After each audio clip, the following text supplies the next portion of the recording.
नमस्कार दोस्तों, मैं विनय दुबे मुंबई से। बहुत ही रोमांचक दिन इतिहास के पन्नों में आज दर्ज हुआ है। 22 जुलाई सन 2020 डॉक्टर कफील सर की सुनवाई इलाहाबाद हाई कोर्ट में आज होनी थी और कुछ स्वास्थ्य कारणों से मैं आज इलाहाबाद नहीं पहुंच पाया।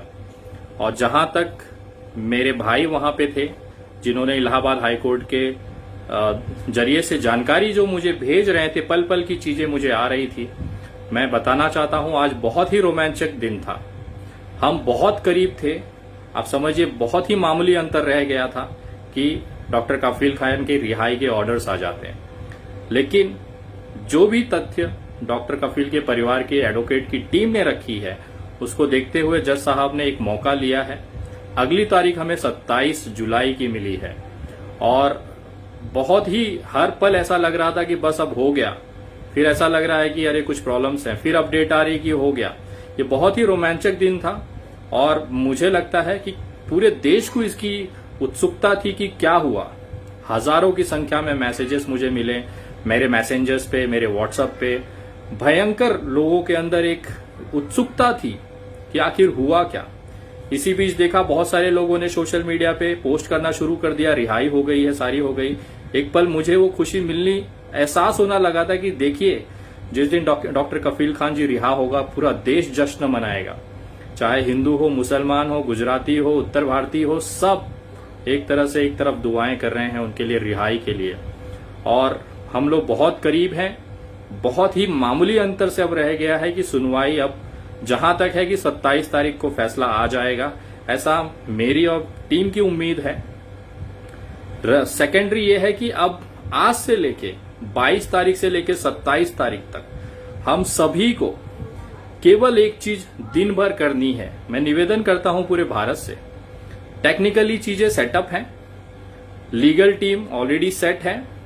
मुझे नहीं पता है, डॉक्टर कफील के परिवार से मेरा कोई संपर्क पिछले 3 से 4 दिनों से नहीं हो पाया है, ना मैं करना चाहता हूं। मैं ये बताना चाहता हूं कि बहुत ही क्लोजली हम लोग पहुंचे हैं और अगली सुनवाई में रिजल्ट 100% आने की उम्मीद है। हम एक जगह सिर्फ कम पड़ रहे हैं। अब डॉक्टर कफील को दुआओं की जरूरत है। दुआओं की जरूरत इसलिए है क्योंकि सारी टेक्निकल चीजें हो चुकी हैं। अब केवल एक बार ऊपर वाला रहम उनके ऊपर कर दे तो शायद बात बन जाए। मैं आप तमाम देशवासियों से निवेदन करता हूं, अगर आप मुस्लिम हैं, नमाज में जाते हैं, तो केवल एक दुआ डॉक्टर कफील के लिए करिए। आप हिंदू हैं, भगवान से प्रार्थना करते हैं, तो केवल एक प्रार्थना, एक निवेदन भगवान से करें कि शायद जीवन में कोई ऐसी गलती डॉक्टर कफील खान से हुई है जिसकी वो सजा भुगत रहे हैं, उस गलती की क्षमा, उस गलती की प्रार्थना, उस गलती को माफ करें ऊपर वाला, ये दुआ करें और उनकी जल्द रिहाई की कामना करें। इसी क्रम में मैं महादेव का भक्त हूं और ये श्रावण का महीना चल रहा है। मैं आप लोगों को आज बताना चाहता हूं, मैं अगले 1-2 दिन के अंदर अंदर हमारे आराध्य देव काशी बाबा विश्वनाथ के मंदिर के दर्शन करने के बाद वहां पर डॉक्टर कफील के रिहाई के लिए रुद्रा महाभिषेक का आयोजन करने जा रहा हूं, जिसमें जितने भी हमारे हिंदू सोशल एक्टिविस्ट हैं, मुस्लिम भाई हैं, ये सारे सम्मिलित होंगे और 26 तारीख तक वहां पे ये प्रोग्राम चलता रहेगा। लगातार हम ऊपर वाले से प्रार्थना करता रहेंगे। श्रावण महीना पवित्र महीना होता है हम हिंदुओं के लिए और महादेव साक्षात कष्ट हरने वाले हैं। मेरा ऐसा विश्वास है उनके ऊपर। आज तक जब भी मैं संकट में रहा हूं उन्होंने मदद की है और मेरे भाई डॉक्टर कफील जी अंदर हैं और उनकी रिहाई के लिए ये मेरा फर्ज बनता है कि मैं जो हो सकता है करूं। लीगल, टेक्निकल सारी चीजें मैं लगभग अपनी तरफ से प्रयास कर चुका हूं। अब केवल ऊपर वाले को मनाना है और उसके लिए मैं बनारस आ रहा हूं और काशी विश्वनाथ में दर्शन करने के बाद वहां पे उनके लिए खास तौर पे डॉक्टर कफील जी को रिहाई के लिए रुद्रा महाभिषेक का आयोजन कर रहा हूं। मेरे साथ में बहुत सारे सोशल एक्टिविस्ट वहां पे होंगे, बहुत सारे लोग होंगे जो इस पूजन में, इस आयोजन में सम्मिलित होंगे। और मैं आप तमाम लोगों से निवेदन करता हूं कि जहां पे भी आपको मौका मिले, आप लोग कृपया करके डॉक्टर कफील खान और उनके परिवार के लिए दुआ जरूर करें। बहुत सारे लोगों के मन में सवाल चल रहा है, जो कंट्रोवर्सी चल रही है चंदे को लेके, पैसे को लेके, मैं बताना चाहूंगा अरबों खरबों रुपए का चंदा आया है, 25-30 हजार करोड़ रुपए का चंदा आया है, लेकिन वो सारे चंदों का हिसाब डॉक्टर कफील खान की रिहाई के बाद मैं पर्सनली उनके घर पे जाके डॉक्टर कफील खान जी से मिलूंगा। मेरे साथ में पूरा बैंक स्टेटमेंट होगा। उस बैंक स्टेटमेंट के साथ में जो आंकड़े होंगे उससे 25 से 50 हजार ज्यादा मैं लगा के जो कैश आप लोगों ने जो दिया है, जो आप लोगों ने डोनेशन, जो चंदा आप लोगों ने दिया है इस केस में मदद करने के लिए, जो खर्चे हैं वो खर्चे और प्लस ये जो बचे हुए पैसे हैं उनके परिवार और खास तौर पे उनकी पत्नी को हैंडओवर करूंगा डॉक्टर काफिल जी के सामने। और कोशिश करूंगा कि वहां से आप लोगों से रूबरू कराऊं मेरे साथ एक वीडियो में डॉक्टर कफील खान, उनकी पत्नी, उनके भाइयों के साथ में। तो मेरा प्रयास चल रहा है। बहुत सारे लोगों से थोड़ा सा मैं हताश था इस बीच में, जिस तरह से मुझे ट्रोल किया जा रहा था, लेकिन एक बहुत बड़ा तबका, खास तौर पे मेरे मुस्लिम भाइयों ने जिस तरह से मेरा साथ दिया, जिस तरह से उन्होंने मुझ पर विश्वास रखा, मैं आप लोगों को विश्वास दिलाता हूं ये विश्वास कभी नहीं टूटेगा। मैं उनमें से नहीं हूं कि चंदा और चंदे का धंधा करके अपना घर चलाऊं।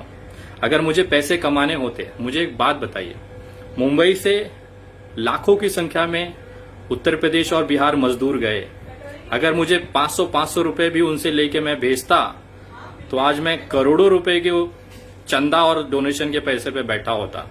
लेकिन मैंने कभी उनके लिए पैसे नहीं मांगे क्योंकि हम सक्षम थे, उस समय सारी चीजें हो रही थी। इस समय ये जो कोर्ट कोई मामूली केस नहीं है, इसमें जो पैसे लगते हैं आप उनके परिवार, उनके भाई से पूछ सकते हैं। इसके लिए आज करना पड़ा क्योंकि एक मजबूरी थी। मुझे ऐसा लगा कहीं न कहीं इसकी वजह से उनको सहायता ही होगी। मेरा उद्देश्य गलत नहीं था, वो आपको सुनवाई का जब रिजल्ट आएगा उसके बाद आपको पता चल जाएगा। और जितने भी लोग मुझे ट्रोल कर रहे थे, जितने भी लोगों ने मुझे बदनाम करने का जो प्रयास किया, उनके मुंह पे करारा तमाचा उनके घर बैठ के मैं आप लोगों को दूंगा, ये मेरा शब्द है। क्योंकि विनय दुबे कभी भी गलत चीजों में नहीं रहा है, न मैंने कभी जात धर्म दिया, न मैंने कभी हिंदू मुसलमान किया। मैं हमेशा इस देश के संविधान पे विश्वास रखता हूं, इंसानियत पे विश्वास रखता हूं। वो मेरा कर्म है, वो मेरा धर्म है और मैं उसे कभी नहीं छोड़ूंगा। ये तुम जैसे जो चिटपुटिया आके मेरा ट्रोल करोगे और तुमको लगेगा विनय दुबे हताश होकर घर बैठेगा, तो घंटा। विनय दुबे कल भी मैदान में था, आज भी मैदान में है और हमेशा मैदान में रहेगा। जहां जहां गलत होगा तुम मुझे बदनाम करो, मेरा जब रिजल्ट दिखेगा लोगों को, उसके बाद ये भावनाएं बदल जाएंगी। और जो लोग मुझे बदनाम कर रहे थे, कृपया वो अपने लिए एक बिल का बंदोबस्त कर लें, क्योंकि उसके बाद आप लोगों को मुंह छुपाने की जगह नहीं मिलेगी। मैंने चंदा क्यों लिया, किसके कहने पे लिया, उसका इस्तेमाल कहाँ हुआ, कितने पैसे गए, कितने रह गए, वो सारा एक एक रुपए का हिसाब विथ बैंक स्टेटमेंट, जिसपे बैंक मैनेजर की सील और साइन होगी, वो लेके डॉक्टर काफिल खान जी के घर पे बैठ के वो सारी चीजें मैं ऑन कैमरा वीडियो के सामने करूंगा। और उसके बाद मैं पूछूंगा ट्रोलरों से, चंदा का धंधा तुम्हारा हो सकता है, मेरा केवल एक ही धंधा है, इंसानियत का, मानवता का, एक दूसरे के सुख दुख में खड़े रहने का, और मैं निभाता रहूंगा, चाहे उसके लिए मुझे कितनी भी गालियां, कितनी भी बदनामी झेलनी पड़े। विनय दुबे उन लोगों में से नहीं है जो पैसे के लिए अपना ईमान बेच दे। विनय दुबे उन लोगों में से हैं जो गलत के लिए अपनी जान तक लगाने को तैयार है। मैं भी घर पे बैठ सकता था, मुझे क्या जरूरत थी बांद्रा में मजदूरों के लिए आवाज उठा के जेल जाने के लिए। जेल ऐसी जगह है जहां पे इंसान टूट जाता है, जब वो अपने बच्चों को नहीं देखता, अपने पत्नी को नहीं देखता, अपने माता पिता को नहीं देखता। वो एक एक दिन, एक एक पल अपने अंदर टूटता रहता है, मरता रहता है। वही एक पीड़ा है जो मुझे डॉक्टर कफील खान से मानवता के साथ, भावनाओं के साथ जोड़ के रखा हुआ है, और वही एक कारण है मैं इस मामले में हूं। नहीं तो इतनी बात सुनने के बाद तो मैं सामने वाला मरता रहे, मुझे फर्क नहीं पड़ता। लेकिन कहीं ना कहीं ये चीज मैं भूल नहीं पा रहा हूं कि आज डॉक्टर काफिल खान है, कल मैं भी उसी जगह था। इसलिए आप लोगों से निवेदन है, जिसको लगता है विनय दुबे सही है, विश्वास रखें।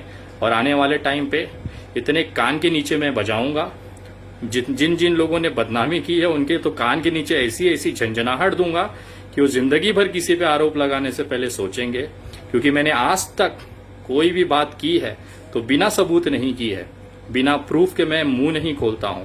और अगर मैंने इतना बड़ा डिसीजन लिया है, इतनी बड़ी चीजें मैं सोशल मीडिया पे खुले तौर पे, सार्वजनिक तौर पे कर रहा हूं, तो उसका कुछ कारण है, उसका कुछ सबूत है। मैं चाहता तो एक ऑडियो रिलीज कर देता था। आप लोगों ने, मेरे विरोधियों ने डॉक्टर कफील खान के भाई का ऑडियो रिलीज करके मुझे सोचा कि आप दबा देंगे, बदनाम कर लेंगे। मैं चाहता था उसको काउंटर करने के लिए सिर्फ एक ऑडियो रिलीज कर देता था, पूरी चीज बर्बाद हो जाती थी। डॉक्टर कफील खान के परिवार की पूरी मेहनत बर्बाद हो जाती थी, हमारी मेहनत बर्बाद हो जाती थी। और मैं नहीं चाहता कि इस ईगो की लड़ाई में, इस पैसे के और चंदे के धंधे की लड़ाई में हम इस बेचारे डॉक्टर कफील खान को जेल के अंदर बर्बाद होने दें।